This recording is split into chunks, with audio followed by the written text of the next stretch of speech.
Palavra da Verdade, com Hernandes Dias Lopes. Abra sua Bíblia comigo, então, no Evangelho de Cristo, conforme o registro de Lucas, no capítulo 3. E nós faremos a leitura do verso 1 ao verso 20. Lucas 3, de 1 a 20. Lida essa passagem, por favor, mantenha a sua Bíblia aberta comigo no texto. Lucas 3, de 1 a 20.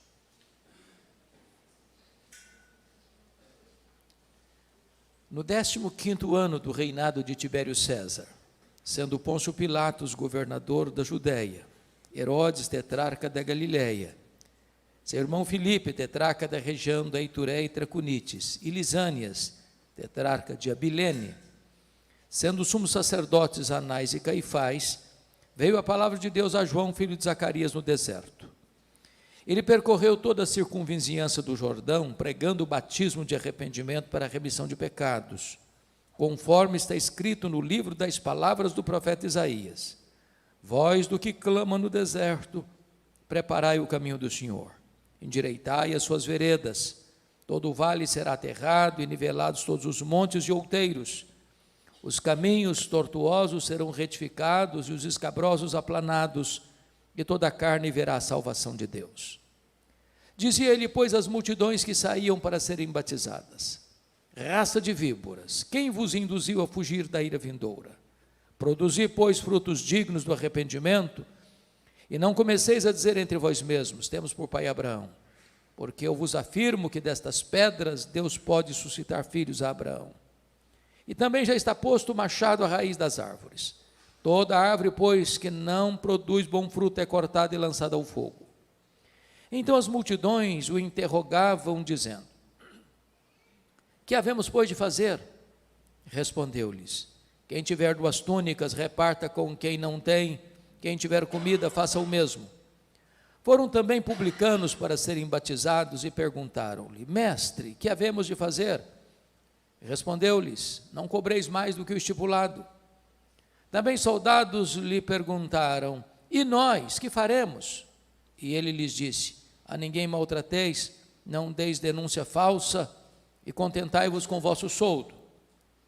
Estando o povo na expectativa e discorrendo todos no seu íntimo a respeito de João, se não seria ele porventura o próprio Cristo, disse João a todos: eu, na verdade, vos batizo com água.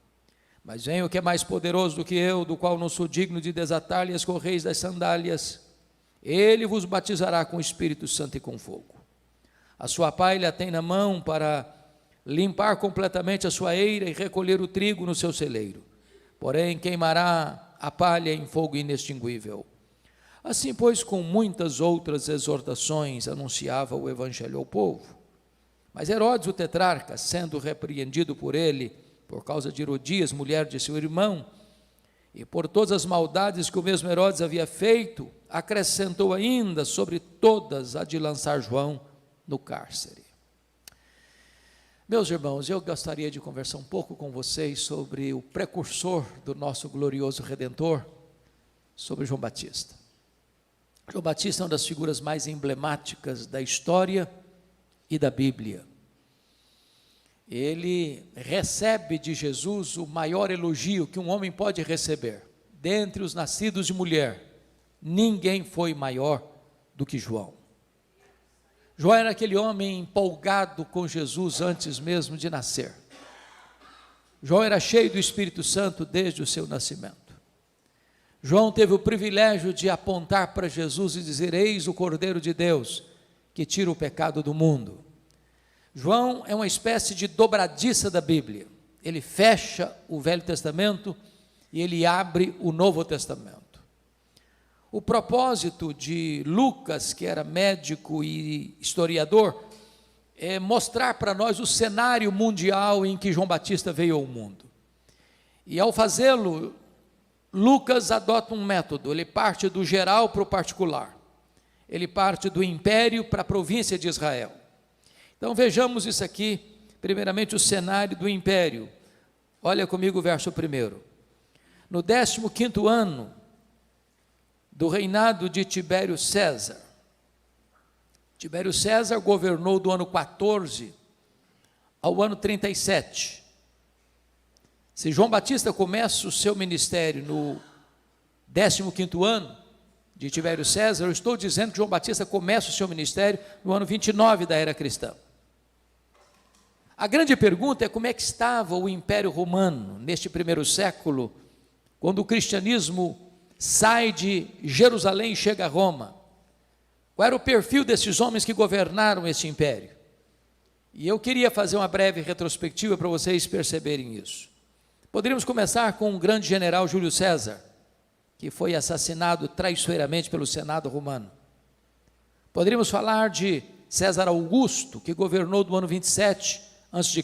ao ano 14 depois de Cristo, o imperador que governava o mundo quando Jesus nasceu, que foi sucedido por Tibério César, seu filho adotivo, que governou do ano 14 ao ano 37 da era cristã, quando João Batista dá início ao seu ministério, que foi sucedido por Calígula, que governou de 37 a 41, e era um homem muito mau e foi assassinado, que foi sucedido por Cláudio, que governou de 41 a 54, quando houve uma grande fome no mundo e os judeus foram expulsos de Roma, que foi sucedido por Nero, que governou de 54 a 68, quando começa historicamente a perseguição aos cristãos, sobretudo com o incêndio de Roma em 17 de julho do ano 64, que foi sucedido por Vespasiano, que inaugura o Coliseu Romano no ano 70, e o seu filho Flávio vai destruir Jerusalém no ano 70,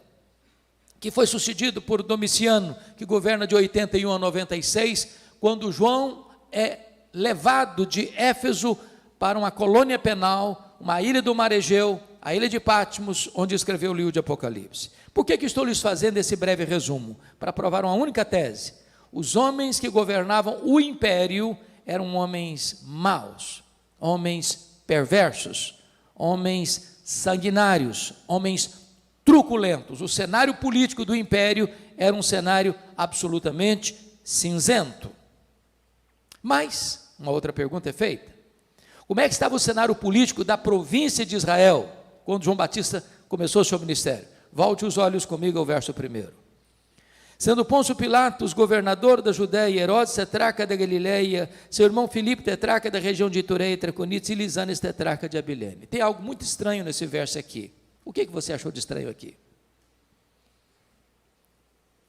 É que tem um pássaro estranho no ninho dos filhos do rei Herodes, o Grande. O primeiro nome da lista não é filho de Herodes, o Grande. O primeiro nome da lista é um governador romano. A pergunta é: por que Pôncio Pilatos caiu de paraquedas aqui? Por que o nome do tetrarca não aparece aqui, o tetrarca da Judéia, está lá em Mateus 2, 22, que era Arquelau? Por que Arquelau não está aqui? Por que no lugar de Arquelau está aqui um governador romano chamado Pôncio Pilatos? Para entender isso, irmãos, e é fundamental entender para compreender a mensagem de João Batista, preciso de um pouco da paciência de vocês para recuar um pouco na história. Então vamos lá, vamos começar com o ano 586 a.C., quando Jerusalém foi tomada pelos caldeus e passaram 70 anos no cativeiro da Babilônia. Nesse interregno dos 70 anos, a Babilônia caiu nas mãos de um outro império, o Império Medo-Persa, que por sua vez caiu também nas mãos de um outro império, o Império Greco-Macedônio, com Filipe da Macedônia, Alexandre o Grande. Com a morte de Alexandre o Grande, precocemente, não tendo ele herdeiro para o trono, todo o seu reino foi dividido entre 4 generais. Israel ficou ora sob o domínio dos egípcios, os Ptolomeus, ora sob o domínio dos sírios, os Seleucidas. Foi nesse período que se faz uma tradução importante do Antigo Testamento para o grego. Nós chamamos de Septuaginta, a tradução do Velho Testamento para a língua grega, porque uma das coisas mais importantes nesse governo de Alexandre foi o chamado helenização do mundo, ou seja, espalha-se a cultura grega para o mundo inteiro, e então tem uma língua universal, que é a língua grega. É por isso que o Antigo Testamento é traduzido para o grego. Mas, quando estava no governo Seleucida, dos sírios, um homem chamado Antíoco IV, o rei Antíoco IV, que nós chamamos de Antíoco Epifânio, profana o templo de Jerusalém, levantando altares aos deuses pagãos dentro do templo de Jerusalém, sacrificando porcos, que os judeus consideram um animal imundo, dentro do templo de Jerusalém. Isso produz uma guerra, isso provoca uma guerra, quando Matatias Macabeu e seu filho Judas Macabeu, não suportando esta afronta e esta profanação, declaram guerra a Antíoco IV e vencem esta guerra, inaugurando em Israel um governo asmoneu, libertando Israel do domínio estrangeiro. Entretanto, no ano 63 a.C., Pompeu conquista o território de Israel, e Israel é agregado então ao chamado Império Romano, passa a ser governado por Roma. Pompeu nomeia nessa época um homem para governar todo o território de Israel, chamado de Antípater. Com a morte de Antípater, vai ficar mais fácil vocês compreenderem agora, o seu filho, que nós chamamos de Herodes, Herodes o Grande, ou Herodes I, recebe do imperador César Augusto e do Senado romano o título de rei dos judeus, governando sobre todo o reino chamado de Israel. Fica difícil às vezes entender sobre Herodes, sabe por quê? Porque a Bíblia fala de 4 Herodes, e não menciona o nome, o sobrenome deles. Nós estamos falando de Herodes o Grande, que é o pai desse time aqui do versículo 1. Você tem o Herodes Antipas, que é esse Herodes aqui, tetrarca da Galileia. Você tem o Herodes Agripa I, está lá em Atos 12, que recebe o título de rei também sobre todo o território, foi o que mandou matar o apóstolo Tiago em Jerusalém, mandou prender Pedro, e Pedro foi tirado da prisão por um anjo. E finalmente o 4º Herodes, Herodes Agripa II, está lá em Atos 26, aquele que disse para Paulo em Cesareia: por pouco me persuades a me fazer um cristão. A pergunta é, quem foi esse Herodes, pai desse time que está aqui no versículo 1, chamado Herodes o Grande? Esse homem foi um homem de grande desenvoltura na área de gestão pública, ele construiu tudo que era grande em Israel, ele, por exemplo, embelezou e ampliou o templo de Jerusalém, tornando-o mais belo do que o templo de Salomão. Foi ele quem construiu o porto de Cesareia, abrindo espaço para o comércio internacional e para as viagens missionárias. Foi ele quem construiu a fortaleza de Massada, às margens do Mar Morto, para onde fugiram 1000 judeus no ano 70, quando Jerusalém foi tomada. Foi ele quem construiu a fortaleza da Antônia, onde Jesus foi julgado em Jerusalém por Pôncio Pilatos. Mas esse homem tinha um problema. Ele era muito cismado, tinha muito medo de perder o poder, e era muito truculento com quem, na cabeça dele, atravessava o caminho dele para tentar tomar o poder dele. Herodes o Grande, para vocês terem uma ideia, casou-se 9 vezes, formando uma família disfuncional. Herodes o Grande, dentre as muitas mulheres que teve, uma era a chamada preferida dele, a amada dele, chamada Mariana, da família nobre de Jerusalém.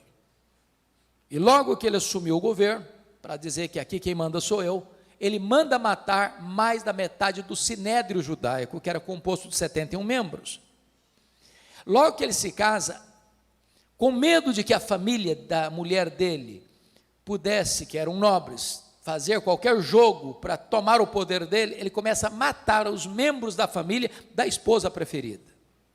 A sua sogra, dona Alexandra, pede para ele nomear o sobrinho dela, Aristóbulo, de 17 anos, como sumo sacerdote, e ele nomeia. O sacerdote já estava corrompido, e o menino vai bem, curiosamente, era carismático, e ele com ciúmes mandou matar o sobrinho. A sogra, com medo dele, foge para o Egito, para as sombras de Cleópatra, e ele manda os seus emissários no Egito e mata a sogra lá no Egito. O imperador César Augusto convoca a Roma para lhe dar uma descompostura e diz assim: é melhor ser filho de um porco do que ser filho de Herodes. Mas antes de viajar para Roma, com medo de que Mariana, cuja família estava sendo assassinada por ele, conspirasse contra ele na sua ausência, matou a sua esposa preferida antes de viajar. Quando ele retorna de Roma, ele manda 2 dos seus filhos para Roma estudarem. Salomé, sua irmã, pior do que ele, disse assim: quando os seus filhos voltarem, estarão mais aptos a governar do que você. Ele não titubeou, mandou estrangular os 2 filhos. Quando ele estava para morrer, doente em Jericó, ele manda matar o seu filho primogênito, porque ele era o sucessor natural do seu posto de rei dos judeus. Mas na semana que ia morrer, ele pediu a sua irmã o seguinte: olha, no dia que eu morrer, você vai me prometer que vai mandar matar pelo menos um nobre de cada família rica de Jerusalém, porque eu quero ter sangue e lágrimas no meu funeral. Por que estou lhes contando isso? Por 2 razões. Primeiro, porque há um texto na Bíblia que durante muitos anos eu não entendia, até depois de pastor, eu não entendia. Mateus capítulo 2, não sei se vocês entendem esse texto, está escrito lá que vieram uns magos do Oriente e chegaram em Jerusalém, e fizeram uma pergunta: onde está o recém-nascido rei dos judeus? Diz o texto, que Herodes se alarmou com essa pergunta, e com ele toda a cidade de Jerusalém. Uai, como é que um rei se alarma com uma pergunta dessa? Como é que uma cidade inteira fica em pânico só com uma pergunta dessa? É porque Jerusalém sabia que tipo de homem era Herodes, e do que ele era capaz de fazer sempre que alguém, na cabeça dele, se levantava para tomar o lugar dele. Foi por isso que ele mandou matar todas as crianças de Belém e dos arredores de 2 anos para baixo. Bom, e esse time que está aqui no versículo 1? Porque tem um nome que não está aqui. O Arquelau não está aqui. Quem é o Arquelau? Mateus 2,22 diz que o Arquelau é o tetrarca da Judéia. Judéia é onde fica Jerusalém. Por que o Arquelau não está aqui? Por que no lugar do Arquelau está aqui um governador romano chamado Pôncio Pilatos? Quando o Herodes morre, o governo dele é dividido em 4 partes. Nós chamamos isso na Bíblia de tetrarquia, um governo de 4ª parte. O Arquelau não aparece aqui. Por que não aparece aqui? É porque Arquelau foi tão mau, tão perverso, pior do que o pai, que os judeus disseram o seguinte para Roma: tira esse homem daqui, nós não suportamos esse homem. Notem vocês que Israel era governado pelo Império Romano, mas quem dominava Israel politicamente era a família herodiana, era a família edumeia. Então Roma, mais do que depressa, aproveita o ensejo, arranca Arquelau do poder e bota o pé dentro de Jerusalém e nomeia um governador romano lá na Judéia. Pilatos não é o primeiro, Pilatos é o 5º, mas já põe o pé dentro de Jerusalém. A pergunta que eu faço a vocês é: esse time que está aqui, Pôncio Pilatos, Herodes, Filipe e Lisânias, era gente boa? Não, não era. Era gente perversa, era gente sanguinária. O que eu estou levantando isso? Se o cenário político do império era sombrio, quando João Batista começou o seu ministério, o cenário político da província de Israel era pior ainda. Mas alguém diz: bom, já que a política está muito ruim, quem sabe a religião seja o porto seguro do povo. Como é que estava a religião? Confira o versículo 2. Sendo sumos sacerdotes Anás e Caifás. O que você achou de estranho aqui? Tem 2 sumos sacerdotes, só podia ter um. A religião estava corrompida. Para vocês terem uma ideia, do ano 28 ao ano 14 depois de Cristo, 28 pessoas ocuparam esse cargo. Era comprada a peso de ouro. A religião estava corrompida. Na verdade, esses 2 que estão aí, Anás e Caifás, Anás é o sogro, o Caifás é o genro. O Anás já tinha sido deposto, mas ele era tão influente que nos bastidores quem mandava era ele. Ele era o sumo sacerdote de fato, e o Caifás era o sumo sacerdote de direito. Tanto é verdade que quando Jesus foi julgado ou interrogado pelo Sinédrio, quem interroga Jesus não é Caifás, é Anás. Mas quem dá a canetada para mandá-lo para Pilatos é Caifás. A religião está corrompida. E a pergunta que eu faço é essa: tem esperança num ambiente desse? A política corrompida, a religião corrompida, tem esperança? Mas vamos olhar para o nosso mundo hoje. Olha o cenário mundial hoje. É um cenário cinzento. Nós vivemos hoje uma agenda cristofóbica no mundo todo. Nós vivemos um cenário contrário, hostilmente contrário ao cristianismo no mundo todo. Nós vivemos hoje uma debandada geral daqueles que se diziam cristãos para uma outra agenda contrária ao cristianismo primitivo nos dias de hoje. Mas não vamos lá, não. Olha o cenário do Brasil. Você acha que tem esperança? Uma agenda completamente na contramão dos valores judaicos cristãos, onde se tenta desconstruir os pilares da sociedade, a família, os valores morais. E a pergunta é, num cenário como esse, tem esperança? E quando você acha que está tudo ruim demais, quando você acha que a situação está fora dos trilhos, fora de controle, Deus é poderoso para criar um fato novo, para fazer uma incursão na história, para mudar o placar do jogo e para mudar a mesa e virar a mesa da história, porque é nesse contexto que diz que veio a palavra do Senhor a João, filho de Zacarias, no deserto. Louvado seja Deus, Deus não perdeu o controle, apesar da crise que assola o mundo, a nação brasileira e a nossa realidade. Agora notem que a palavra de Deus veio um homem estranho, que se vestia de maneira estranha, que se alimentava de maneira estranha, e que pregava num lugar estranho. Mas aqui aprendemos uma coisa, não é o lugar que faz o homem, é o homem quem faz o lugar. Não importa se numa mega cidade ou numa cidade pequena, não importa se numa grande catedral ou num templo pequeno, não importa se num templo de chão batido, ou num deserto, ou debaixo de uma árvore, onde a palavra de Deus vem, ali as pessoas se juntarão para ouvir a palavra de Deus. Mas como é que era a dinâmica do ministério desse homem? Versículo 3, ele percorreu toda a circunvizinhança do Jordão. Meus irmãos, isso não é uma informação, isso é uma agenda, isso é uma agenda. Leia os profetas, leia João Batista, leia Jesus, leia os apóstolos, e todos eles pregaram lá fora, onde as pessoas estavam. Hoje nós queremos que as pessoas venham cá dentro, onde nós estamos.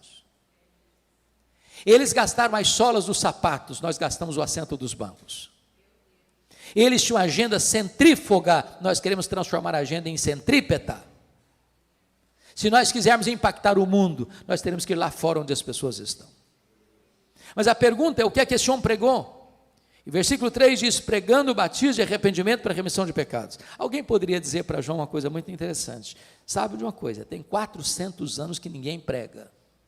Nós chamamos o período de Malaquias a João de período interbíblico ou período de silêncio profético. Tem templo, tem música, tem festa, tem sacrifício, mas não tem palavra de Deus. Depois de 400 anos se levanta o primeiro pregador, João Batista.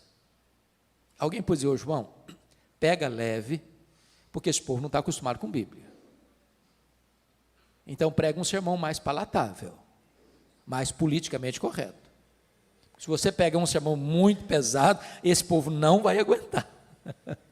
Só que João não era um profeta da conveniência, ele era um arauto do Rei dos Reis. João não era um alfaiate do efêmero, João era o escultor do eterno. Ele não prega para agradar o auditório, ele prega para levar o auditório ao arrependimento. Ele prega batismo de arrependimento para remissão de pecados. Ele está dizendo o seguinte, a não ser que vocês mudem a sua mente, a não ser que vocês mudem o seu coração, a não ser que a vida de vocês seja radicalmente transformada, não há remissão, não há perdão, não há salvação para vocês. Mas alguém pode perguntar, de onde ele tirou essa mensagem?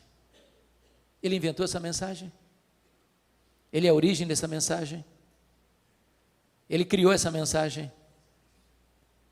E a resposta está no versículo 4, conforme está escrito nas palavras do profeta Isaías. O pregador não é a fonte da mensagem, o pregador não cria mensagem, a mensagem não é do pregador, o pregador não gera a mensagem, o pregador transmite a mensagem, ele é servo da mensagem, a mensagem não é dele, a mensagem é de Deus. Deus não tem nenhum compromisso com a palavra do pregador, Deus tem um compromisso com a sua palavra. O que tem promessa de não voltar vazia não é a palavra do pregador, é a palavra do Deus vivo. Então este homem, depois de 400 anos que ninguém pregava, Ao começar a pregar, ele abre a Bíblia e expõe a Bíblia. Mas, vejam vocês no verso 4, que João nos é apresentado como engenheiro de trânsito do reino de Deus. Voz do que clama no deserto, preparai o caminho do Senhor, endireitai suas veredas. Essa palavra tem como pano de fundo a cultura de que naquele tempo, os imperadores e os reis, ao fazerem uma visita a uma província longínqua, não tendo estradas adequadas para levar sua comitiva real, mandava os engenheiros de trânsito preparar o caminho primeiro, abrindo estradas. João Batista não está falando aqui de topografia, não está falando de estrada, ele está falando do coração.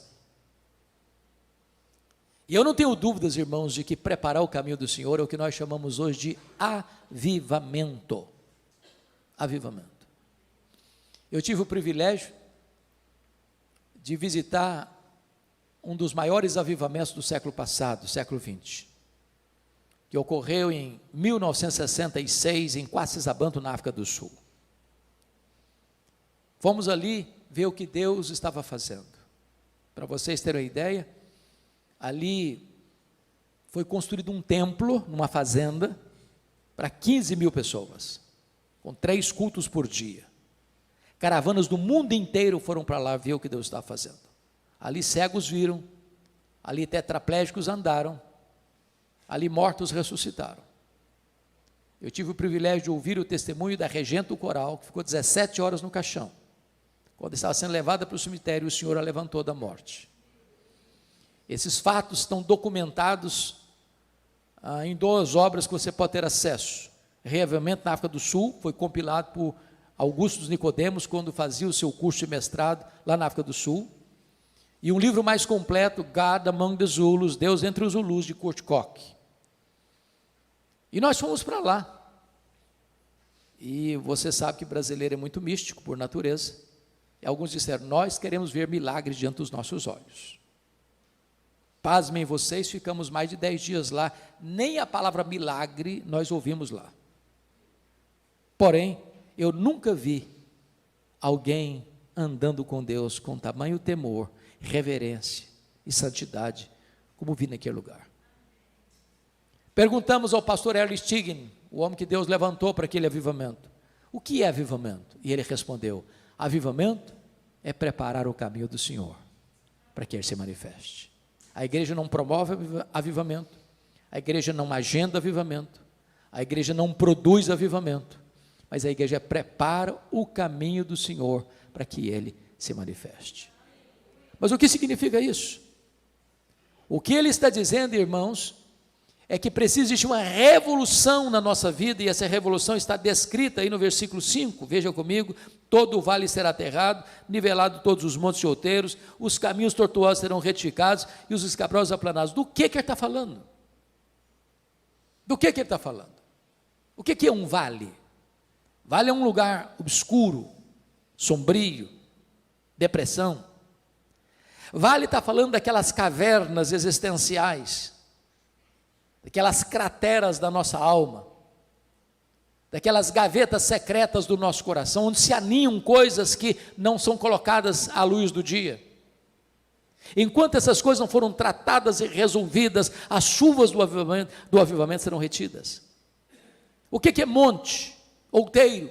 Está falando de quê? De orgulho, de soberba, de nariz empinado. Onde tem soberba, aí não tem avivamento. O que é caminho torto? É vida dupla, é hipocrisia. Essa é uma coisa aqui, outra ali, outra acolá. Onde a vida não é alinhada com a palavra de Deus, não tem avivamento.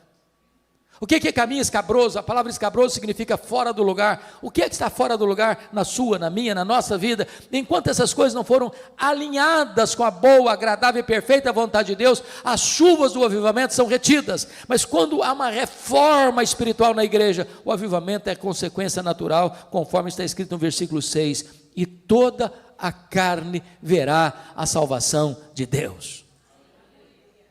Mas você pode perguntar mais uma coisa ao texto. Quem estava lá no deserto ouvindo João Batista? Confira comigo. Versículo 7 fala de multidões, bem como no versículo 10. Veja que multidão já é um grande número, Mas quando está no plural, multidões, quer dar ênfase à quantidade.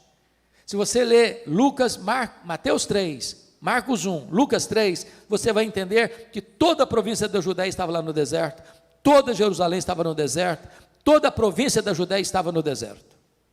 Mas estava lá também, versículo 12, os publicanos, estava lá também, versículo 14, os soldados. Por que eu estou querendo trazer essa ênfase aqui?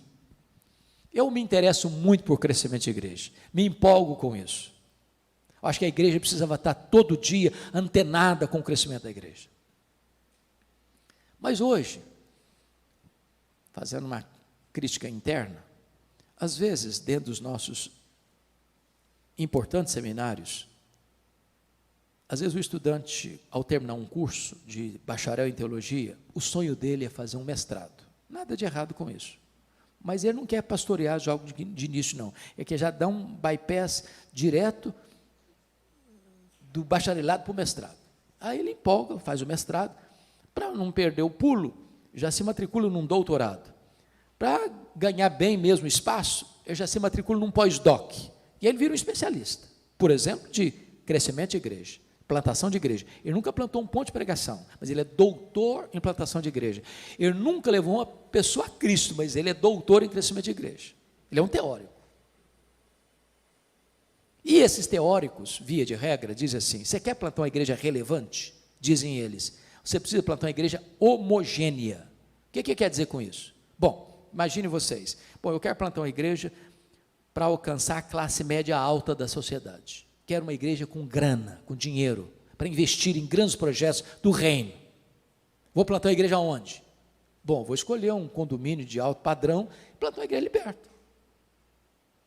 Ou se não, eu quero plantar uma igreja para alcançar a elite intelectual da cidade. Eu quero gente formadora de opinião, gente que vai impactar a cidade. Vou plantar uma igreja onde? Bom, vou plantar uma igreja do lado de um grande centro universitário. Ou se não, eu vou fazer o contrário, eu vou fazer uma opção pelos pobres, vou plantar uma igreja no bairro mais carente da cidade, eu vou fazer essa opção. Quando eu olho para a Bíblia, eu não encontro nada disso, nada disso. A igreja de Deus é o único lugar do mundo, onde o homem mais rico da cidade se assenta do lado do homem mais pobre da cidade, e eles são rigorosamente iguais. A igreja de Deus é o único lugar do mundo onde um diácono da igreja, sendo o maior empresário da cidade, carrega a cadeira nas costas para o pedreiro sentar e sentar com honra. Na igreja de Deus, Deus não olha para a conta bancária, para os diplomas da parede, para a cor da pele. Para Deus todos são iguais, e a igreja é esse lindo mosaico de Deus. Agora, você pode fazer uma outra pergunta para o texto: o que é que esse pregador pregou? Quais foram as ênfases dele num sermão de avivamento? Porque está falando de avivamento aqui. Quais são as ênfases? Vamos dar uma olhadinha? Em primeiro lugar, ele alerta sobre o perigo mortal da hipocrisia. Veja o verso 7 comigo.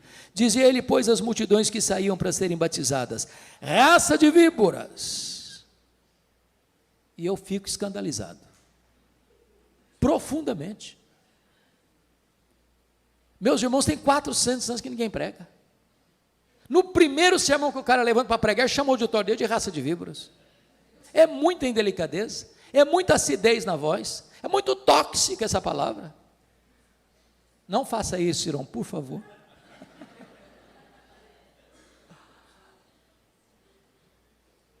Por que ele está fazendo isso? Você só consegue interpretar Lucas 3,7 à luz de Mateus 3,7. Texto paralelo. O que está lá que não está aqui? Lá em Mateus 3,7 está escrito que quando João vê as multidões vindo, ele vê muitos fariseus e muitos saduceus no meio da multidão, então ele diz: raça de víboras. Eu não sei quanto a você, mas às vezes quando eu estou lendo a Bíblia, me dá urticária quando eu começo a ler sobre os fariseus. Pensa num time complicado, que vive com lupa para enxergar os pecados das pessoas e não olhar para os seus próprios. Mas vamos entender uma coisa: os fariseus não foram sempre assim, não. Você sabe quando eles surgiram? Sabe por que eles surgiram? Os fariseus surgiram nesse período interbíblico, com a alta aceleração da cultura helênica que estava destruindo a vida espiritual da igreja, trazendo uma espécie de secularização à fé. Os fariseus surgiram como um grupo de resistência, de reforma e de reavivamento, para manter a pureza doutrinária e a santidade da vida. Mas com o tempo eles se perderam, mantiveram a forma e perderam a essência. Jesus os chamou de hipócritas, de sepulcros caiados. Quem eram os saduceus? Era um grupo também que gerou ou foi levantado nesse mesmo período interbíblico para resistir o avanço do helenismo, a cultura grega. Mas os saduceus eram da elite e eles rapidamente sucumbiram à influência da cultura grega. Para vocês terem uma ideia, eles não acreditavam em ressurreição, eles não acreditavam em anjos, eles não acreditavam em todo o Antigo Testamento, só no Pentateuco. Eles foram aculturados. O que ganharam em moeda de troca? Tornaram-se colaboracionistas de Roma e ganharam em moeda de troca o mapa de ouro, a mina de ouro da religião, a exploração do templo. Vocês sabem que tudo girava em torno do templo em Jerusalém, as festas aconteciam no templo. Por quê? Porque ali era uma mina de arrecadar dinheiro. Para vocês terem uma ideia, quando um adorador vinha das mais diversas nações do mundo, é só ler Atos 2 para ver quantas nações vinham a Jerusalém nas festas, ninguém podia comprar um cordeiro, uma pomba, uma rola, sem primeiro trocar o dinheiro. Não podia comprar com dinheiro estrangeiro, e não podia trocar o dinheiro fora não, tinha que trocar lá dentro da praça do templo, nas mesas dos cambistas, por taxas abusivas, para eles embolsarem a grana. Ninguém podia trazer de casa um cordeiro, uma pomba, uma rola para sacrificar, tinha que comprar lá na praça do templo, por preços abusivos. Eles engordam, botam essa grana no bolso. Foi por isso que Jesus pegou o chicote, saiu virando as mesas dos cambistas, abrindo as gaiolas das aves, abrindo os currais das ovelhas, dizendo: vocês transformaram a casa do meu pai, casa de oração, em covil de salteadores. O que é covil? É o lugar que o ladrão rouba e corre para lá para se esconder. Jesus está vendo esse time vindo, e quando Jesus vê esse time vindo, ele diz: raça de víboras. Por que ele usou essa linguagem? Porque a hipocrisia é pior do que o veneno da víbora. Quem bota o veneno da víbora na víbora é Deus, mas quem bota a hipocrisia no coração é o diabo. Segunda ênfase da pregação de avivamento, está aí no versículo 7. Quem vos induziu a fugir da ira vindoura? João Batista alerta aqui sobre o real perigo do inferno, e eu fico chocado de novo com João Batista. Meus irmãos, tem 400 anos que ninguém prega, e o cara levanta para pregar a primeira vez, para pregar sobre o inferno. Mas tem tanta coisa boa na Bíblia para pregar. O amor de Deus, a graça de Deus, a fidelidade, a bondade de Deus. O cara vai pregar logo sobre o inferno. Eu posso até garantir a vocês que nenhum pregador, ao pregar um sermão sobre o inferno, vai receber um tapinha nas costas na porta da igreja. Pastor, que sermãozaço que o senhor pregou hoje. Estou indo para casa até mais aliviado. Não dá ibope não. Mas é melhor ouvir sobre o inferno do que ir para o inferno. Terceira ênfase da pregação de João Batista, ele alerta sobre o perigo, notem comigo, do falso arrependimento, no versículo 8. Produzir, pois, frutos dignos do arrependimento. Notem que não é arrependimento e novamente arrependimento, é arrependimento e frutos dignos de arrependimento. Por que é importante enfatizar isso aqui? Porque está florescendo no Brasil uma falsa teologia chamada de supergraça ou hipergraça. E o que se prega na hipergraça? Venha como você está e permaneça como você quiser. É a teologia que justifica o pecado e não o pecador. É a igreja que diz: nós somos uma igreja inclusiva. Aqui ninguém vai mexer com você. Aqui você escolhe o estilo de vida que você quer viver. Isso não é graça, isso é desgraça. Te leva a pessoa para o inferno. Quarta ênfase. João Batista alerta sobre o perigo da falsa confiança religiosa. Olha comigo o versículo 8. E não comeceis a dizer entre vós mesmos, temos por pai Abraão. O que está acontecendo aqui? Aqui no Brasil a gente usa uma palavra muito comum chamada carteirada. Né? Carteirada? Todo mundo conhece o que é carteirada? Sabe o que está acontecendo aqui? O auditório de João Batista está dizendo o seguinte: ô João, você sabe com quem você está falando? Nós somos filhos do Abraão, camarada. Nós temos pedigree. Pega leve com a gente. Você está achando o quê?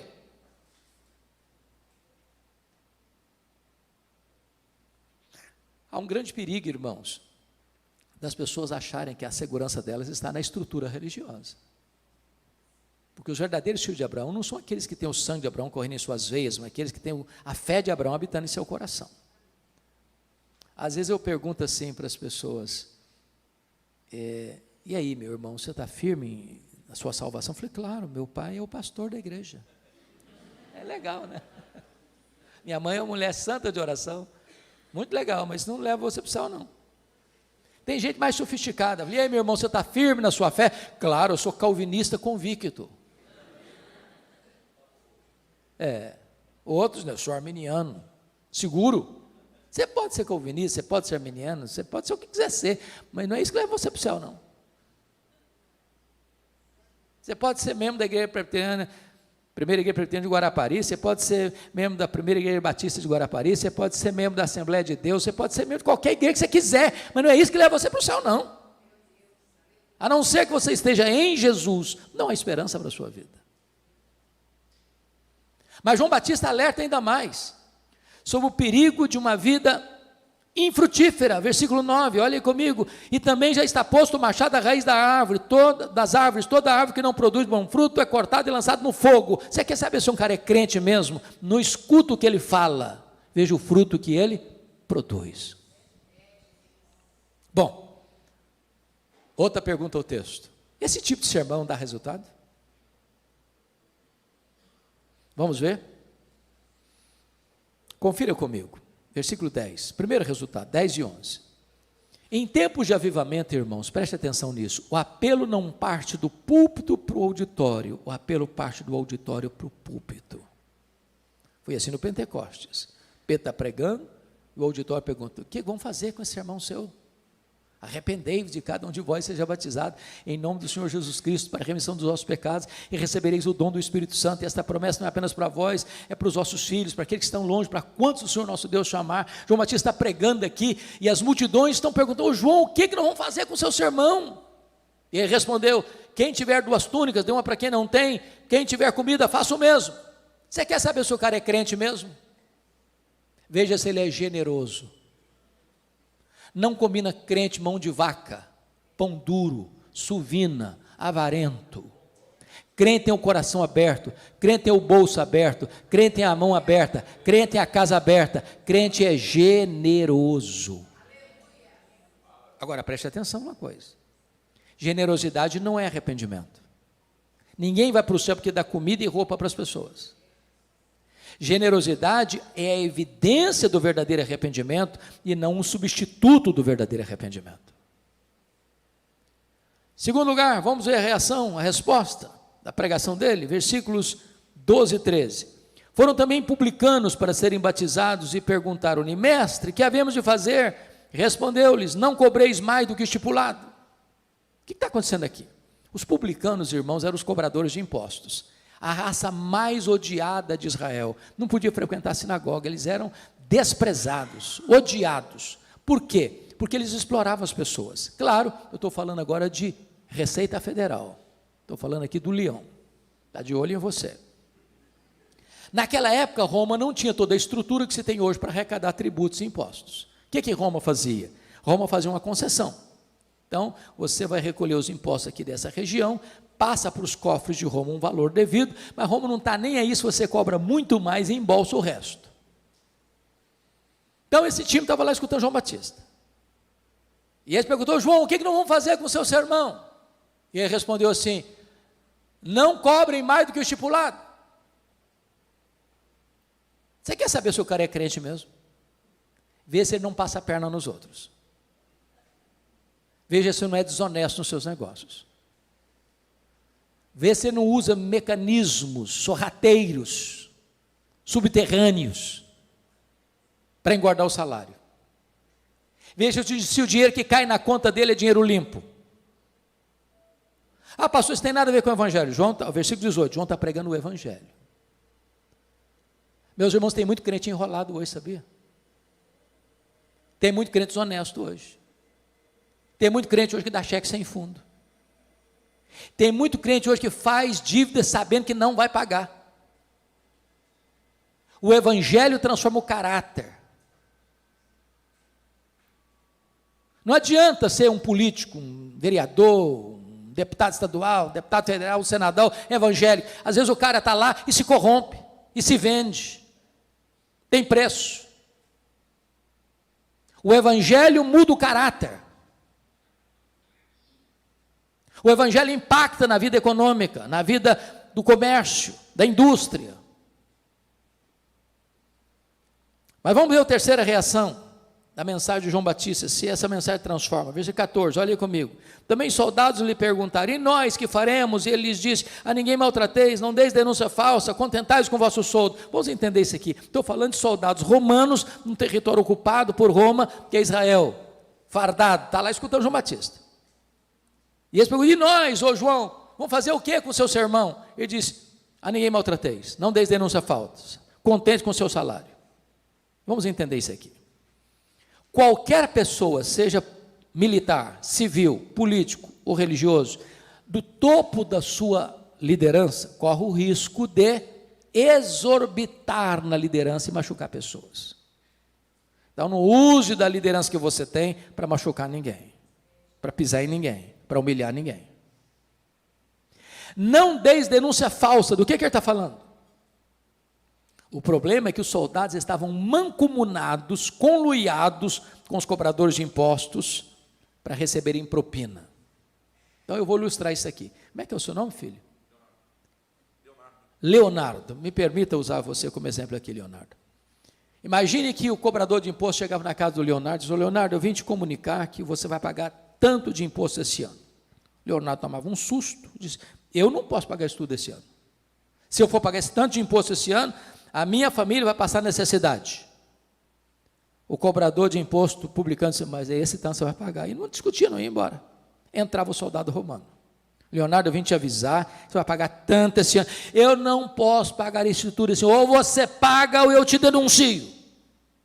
Ser denunciado por um soldado romano é botar a cabeça para ele. Parte desse dinheiro ia para o bolso do soldado. Contente com o seu salário. Você quer saber se o cara é crente mesmo?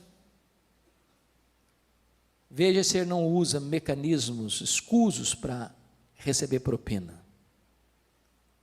Veja se ele não faz negócios sorrateiros para melhorar o salário, para garantir a aposentadoria. Veja se ele vive honestamente do fruto do seu trabalho. Eu sei que essas coisas não existem mais hoje. Eu sei que no Brasil isso não acontece também. Mas nunca é demais alertar, não é verdade? Bom, deixa eu terminar falando 3 coisas agora do pregador. A primeira coisa que você nota do pregador é a plena consciência de quem ele é. Ele sabe quem ele é. Versículos 15 e 16. Preste atenção, irmãos, às vezes o texto, a gente passa no texto rapidamente e não observa. Estando o povo, uma palavra coletiva. O que é o povo aqui? Que povo ele está falando? Está falando das multidões, do verso 7, do verso 10. O povo, estando o povo, na expectativa, e discorrendo quantos? Todos. Quem estava discorrendo? Todos. No seu íntimo a respeito de João, se não seria ele porventura o próprio Cristo. Disse João a quem? A todos. Eu, na verdade, batizo com água. Mas tem aquele depois de mim que é mais poderoso que eu, e ele vos batizará com o Espírito Santo e com fogo. O que está acontecendo aqui? O João Batista está pregando. Ele, nas palavras do pastor Jeremias, ele é um cara de leão. Ele não tem medo de ninguém. Ele prega.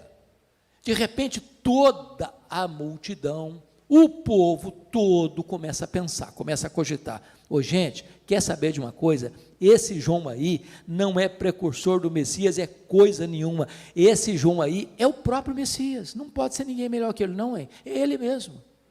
Ô gente, é ele. Pode ter certeza, é ele, é ele. Ô, vocês lá de trás aí, é o João que é o Messias. Ô gente, todos os votos que entraram na urna para candidato a Messias, foi dado a João Batista. Nenhum voto em nulo, nenhum voto em branco, 100% dos votos para ele. Essa cogitação da multidão se transforma numa pergunta que beija os ouvidos de João Batista, e a pergunta era esta: porventura, tu não és o próprio Cristo? Olha a tentação aí, olha o perigo aí, olha a isca venenosa aí. Muitos já tinham se levantado lá em Israel dizendo: eu sou o Cristo, eu sou o Cristo, eu sou o Cristo. Se João tivesse engolido a isca venenosa, ele poderia coçar a cabeça. Bom, gente, pensando bem, quer dizer, eu acho que eu sou um fenômeno. Tem ninguém que junta tanta gente igual eu num deserto. Aliás, se eu me declarar Messias aqui, o povo já tem do meu lado. Só que ele não engoliu a isca venenosa, não. Eu fui categórico: eu não sou o Messias. Eu vim preparar o caminho do Messias. Eu não sou o verbo. Eu sou apenas uma voz que clama no deserto. Eu não sou a luz, eu aponto para Jesus e digo: este é a verdadeira luz que vindo ao mundo ilumina todo homem. Eu não sou o cordeiro, eu aponto para Jesus e digo: este é o cordeiro de Deus que tira o pecado do mundo. Eu não sou o noivo, eu sou apenas um amigo do noivo. Eu batizo com água, mas aquele que vem depois de mim é mais poderoso que eu, e ele vos batizará com o Espírito Santo e com fogo. Eu, na verdade, não sou nem digno de me curvar, desatar as correias das suas sandálias. Eu tenho um lema de vida: convém que ele cresça e que eu diminua. João está nos ensinando o que nós cantamos aqui hoje. Tudo vem dele, tudo é por meio dele, tudo é para ele. Ele não divide a sua glória com ninguém, só a ele é que deve ser endereçada toda a honra e toda a glória. Não a nós, Senhor, não a nós, mas ao teu nome da glória. A segunda coisa que João Batista tem plena consciência, irmãos, e todos nós deveríamos ter também, é da sua total limitação. Olha o versículo 16 de novo: eu batizo com água, mas aquele que vem depois de mim é mais poderoso do que eu, e ele vos batizará com o Espírito Santo e com fogo. Prestemos atenção nisso, irmãos. Quantos anos tem essa igreja, pastor? 47 anos. Já passaram por aqui muitos pastores. Hoje tem o pastor Heron, até Jesus voltar, se não demorar muito, outros pastores virão. Os que já passaram, o que está e os que passarão, todos, sem exceção, todos nós, sem exceção, somos rigorosamente limitados. Preste atenção nisso. O pregador só pode falar aos ouvidos. Só o Espírito Santo pode falar ao coração. Não importa a forma que um pastor batiza, se por imersão, se por efusão, se por aspersão, o pastor só lida com o símbolo, com a água. Só Jesus pode batizar com o Espírito Santo e com fogo. O pastor pode pegar os elementos da ceia, partir o pão, distribuir o vinho, mas o pastor não tem o poder de tornar esses símbolos eficazes no coração de quem está participando da ceia. Nós somos limitados. Então baixa a bola, baixa a bola, baixa a bola.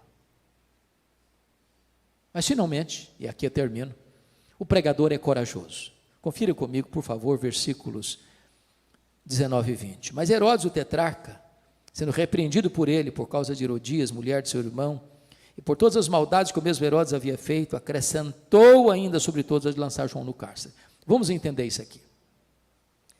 Eu disse para vocês lá no começo que Herodes, o grande, o pai desse aqui, casaram-se 9 vezes e formaram uma família disfuncional. Ele teve muitos filhos. 4 deles receberam um poder político, tetrarquia. Quais são? Arquelau, tetrarquia da Judéia. Esse Herodes aqui, que nós chamamos de Antipas, tetrarquia da Galileia. Filipe, entenda-se vocês, Filipe II, porque o primeiro mora em Roma, tetrarca de Tureia e Traconites, e Lisânias, tetrarca de Abilene. Mas ele tinha outros filhos, dentre eles Filipe I, que morava em Roma. Esse Herodes aqui, o Herodes Antipas, era casado com a filha do rei Aretas, dos Nabateus, lá de Petra. E o Herodes Antipas vai a Roma visitar o seu irmão Filipe I. casado com Herodias. Herodias era filho de Aristóbulo, que também era filho de Herodes o Grande. Portanto, Herodias não era só cunhada de Herodes, não, era também sobrinha. Então, o pecado de Herodes não foi só de adultério, foi também de incesto.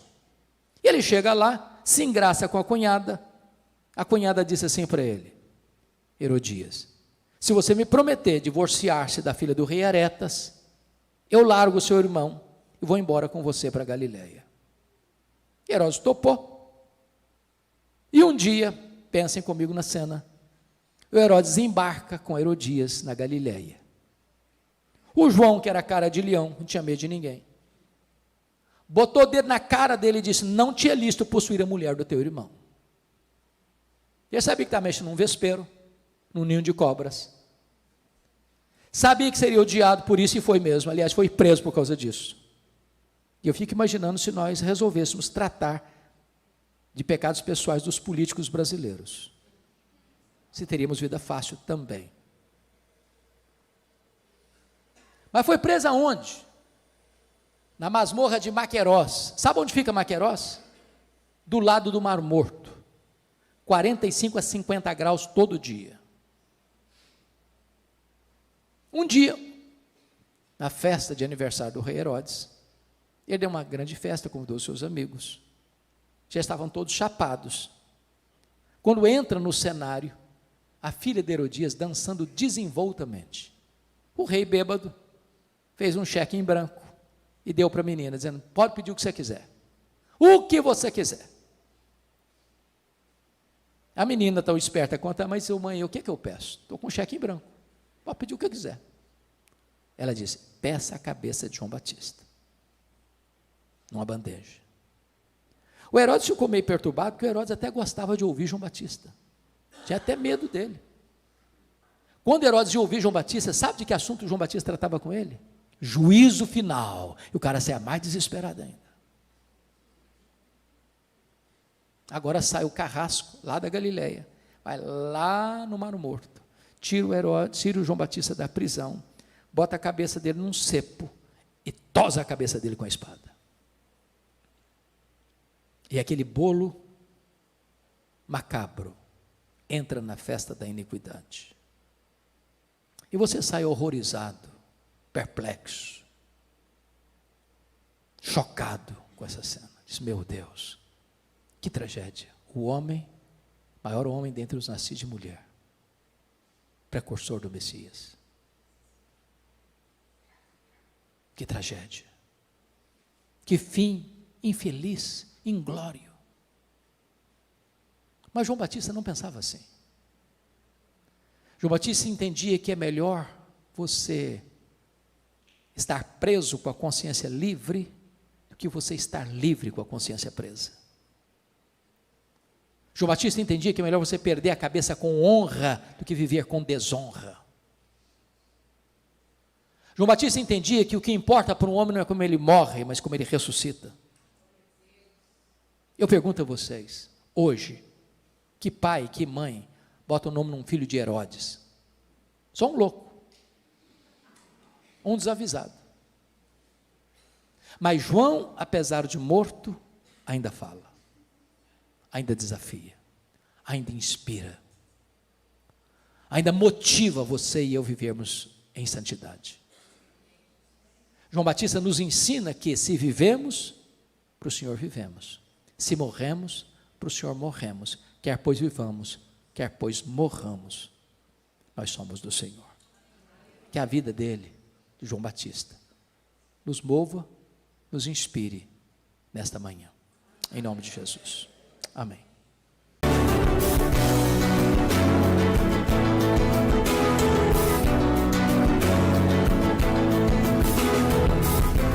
Palavra da Verdade, com Hernandes Dias Lopes.